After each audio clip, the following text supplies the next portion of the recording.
For this lesson, we're going to use a lot of materials, but you do not need to use the same. I'm always going to have a sketchbook available for my pre-planning, but I'm using watercolors, markers, colored pencils, crayons, and even some texture plates in this lesson. Let's gather inspiration from an artist named Terry Runyan. This isn't her project, but it is the project I created when taking her class. We made these cute little kittens, and they are in rainbow order. What we're going to do today is think of a different animal and different ways to make our artwork unique. Our art will be inspired by Terry Runyan, but we're going to make changes to make our art unique to us. Let's get started in our sketchbook. When I was looking at Terry Runyan's artwork, I noticed that her cats were kind of just a rainbow shape with 2 triangles on the top. She added some details like a tail and eyes, nose, mouth, and sometimes even some texture with little lines that created fur. Let's use those simplified ideas to come up with other animal ideas. Maybe we can make a dog, doing the same thing with that rainbow shape, but this time the ears are going to be on either side, like the ears are hanging down. We might add a tail, but a dog's tail looks different than a cat's. We're going to continue this for multiple animals. Let's try a bunny and maybe even a bird.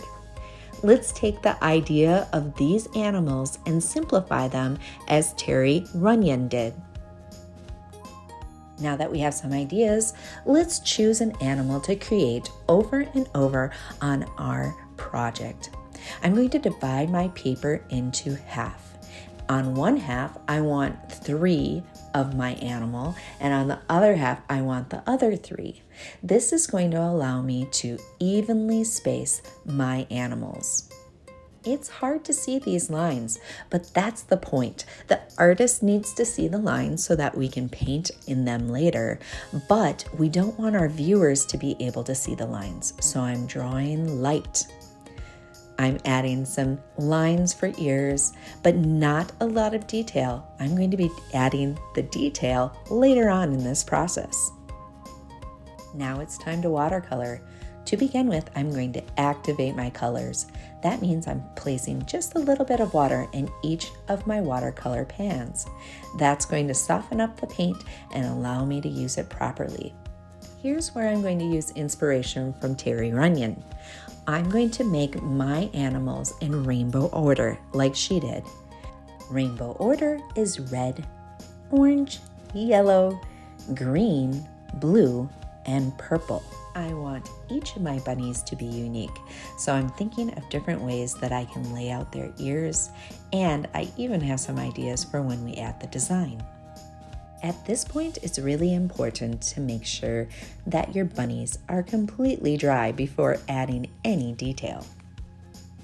This is another spot in our lesson where we can make our animals very unique to us. We're going to be adding eyes, nose, mouth, maybe some texture, feet, and anything that is extra like ears. Your face and detail is going to be unique to you as the artist. Celebrate that. Also, you're going to use many different mediums. So look around your space and see what mediums you want to use. Are you going to use colored pencils, crayons, markers? You get to choose what makes your artwork unique to you. Here's another way I'm going to make my artwork different from Terry Runyan's. I'm going to add a background. For this, I'm going to use texture plates and crayons. It was so much fun being inspired by Terry Runyan's work. I hope you were able to find ways to make your artwork unique to you. This is just one of the many free lesson plans that Art to Remember has available for you. Feel free to visit Art to Remember webpage or any of their social media platforms to learn more about free projects and Art to Remember.